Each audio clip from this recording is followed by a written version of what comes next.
Okay, let's look at some of Ben Franklin's quotes. Benjamin Franklin has been quoted, requoted, misquoted. Benjamin Franklin's quotes have been taken out of context.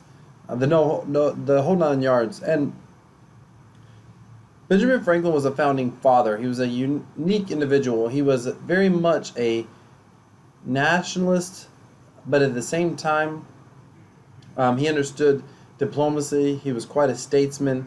He did a lot with international alliances or international diplomacy on behalf of the U.S. and obviously in his early days. However, let's look at some of his quotes. Let's talk about this for a moment. Three things I want to do. I want to look at some of his quotes, what he said. I want to show you a modern news story, and I want to share with you an actual personal account of something a lawyer told me in related to this news story. First of all, Benjamin Franklin was quoted about liberties and safety. This is an important quote. Those who would give up essential liberty to purchase a little temporary safety deserve neither liberty nor safety. Now, truthfully, this quote is actually taken out of context a bit. It appears to be, it's often quoted for privacy, but if you look at the underlying context of the quote, it was about something totally different. It's actually a bit of a pro-taxation sort of a quote. However, the contents of the quote are absolutely correct, especially if you look at the world today. If you look at the cryptocurrency space, why is that an emerging market?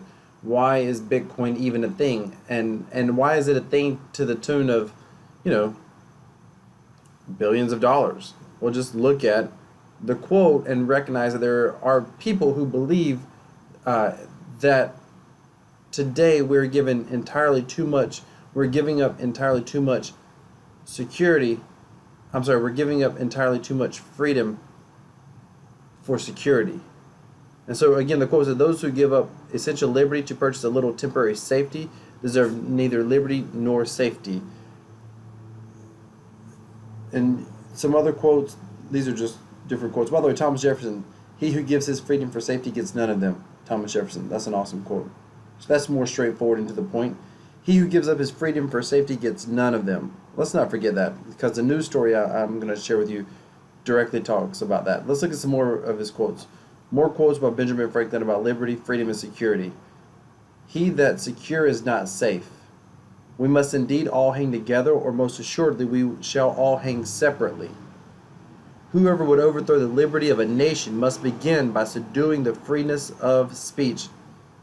This is an important quote. Whoever would overthrow the liberty of a nation must begin by subduing the freeness of speech. When you subdue the freeness of speech, that happens first, and that happens long before the population fears the overthrow of liberty. Otherwise, if they thought the overthrow of liberty was happening, they would never give up freedom of speech. You often hear people say things like, why do you care if NSA is tracking you if you know you haven't done anything wrong? Well, that's like saying, as Edward Snowden has said, why would you give up your freedom of speech just because you currently don't have anything to say? Do not fear mistakes. You will know failure. Continue to reach out. Okay. Distrust and caution are the parents of security. That's good. Where liberty is, there is my country. Okay, awesome. So now, let's come back to whoever would overthrow the liberty of a nation must begin by subduing the freeness of speech. Also, he that secure is not safe. He that is secure is not safe. And of course, the original quote, those who would give up essential liberty to purchase a little temporary safety deserve neither liberty nor safety. I say this because there's all these databases being created already within our government based off of whether it's financial documents or whatnot. And the problem with these databases is they're getting breached. One, American Express has been hacked. Amazon has been hacked by more recently. Some crazy number of Amazon accounts got hacked. I mean, there's hacking occurring all the time from outside state actors, meaning outside of, for example, the U.S. China's been caught hacking. In fact, I've got a father-in-law who actually got a letter saying that he was looking to get a job within the government. It was a low-level position. He's retirement age, and he was looking to get a job with the government, and he got notified, hey, the Chinese government, literally the letter said, your information was uh, basically taken or stolen during a hack by the Chinese government or the Chinese officials, however it said it, Chinese in origin, something like that. And that's crazy to think about. I mean, that's just, and you wonder, I wonder what someone would do with that information. Maybe nothing.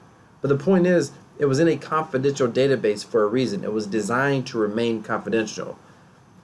I want to share a story with you, then I'm going to get to the news story. So, in the past year or two, I was in a meeting with a lawyer, and this lawyer just randomly, it was unrelated, we were waiting for someone else to show up, and something came on the TV. The TV wasn't playing, but it was like on, I mean, the volume wasn't on, so you couldn't hear it, but it was just playing. And one of these advertisements came up for 23andMe and those sorts of, genetic DNA testing type things where you spit in a bottle or whatever, you prick your finger or whatever, and they do a genetic test on you, right? And now the different websites, the what is it? Oh my goodness, the family tree type websites. Anyway, they're all using that data now to be able to track down, long lost cousins and relatives, et cetera, et cetera. And he happened to mention, he said, I would never do that. And this was a relatively young lawyer, someone who, his age bracket would get excited about stuff typically. And he was just so passionate. He said, I would never do that. And I said, not that I cared one way or another, but he was so passionate. I didn't understand his passion. Like, this is kind of the end thing. Lots of people are doing this. Most of us have been tempted to check it out. And I said, why would you not ever do that? Like, don't you want to know, what your genetic makeup is or whatever? And he said, it's not that I don't want to know my genetic makeup, but I'm a lawyer. I know how this works. He said, most people don't realize when you pay for that test, what you're also doing, if you read the fine print, is you're selling your DNA to these companies. He said, and you have no control what they do with the future of that DNA. Think about genetic testing, think about genetic cloning, think about whatever. But the bottom line is they're keeping a database of your DNA. And, ever since then I've always thought, wow, that's interesting. I guess I've never thought about that. And then I come across this news story. Scientists urge world to share DNA in centralized database.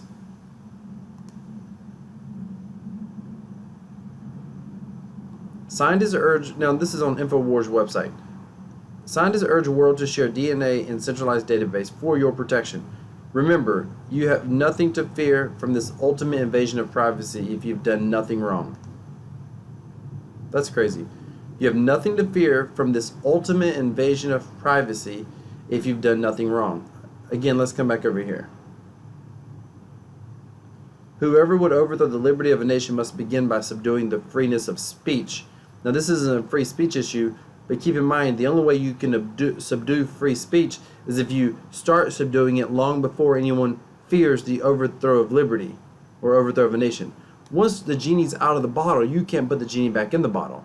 I don't think North America or the U.S. is going to be under, dictatorship, totalitarian, or authoritarian rule anytime soon.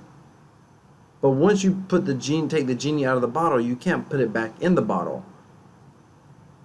Let's continue reading. Plus, how safe is this going to be? Who's going to secure this database? They can't even secure, the U.S. government couldn't even secure the database to prevent my father-in-law's information from getting stolen. Now you're talking about someone's DNA being stolen? Remember, you have nothing to fear from this ultimate invasion of privacy if you've done nothing wrong. That's crazy.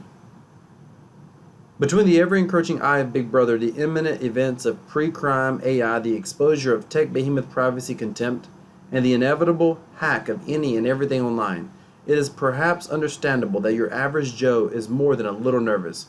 No matter how romantic the idea of discovering you are 1,024th Native American, to hand over their DNA to the next Tom, Dick, or .com wanting to tell you if you're lactose intolerant or when you'll get diabetes. But luckily for all of us skeptics, the clever people have a solution to our plebeian ignorance. As Bloomberg reports, a group of medical researchers have a counterintuitive proposal for shielding people's most intimate personal data from prying eyes. This is crazy.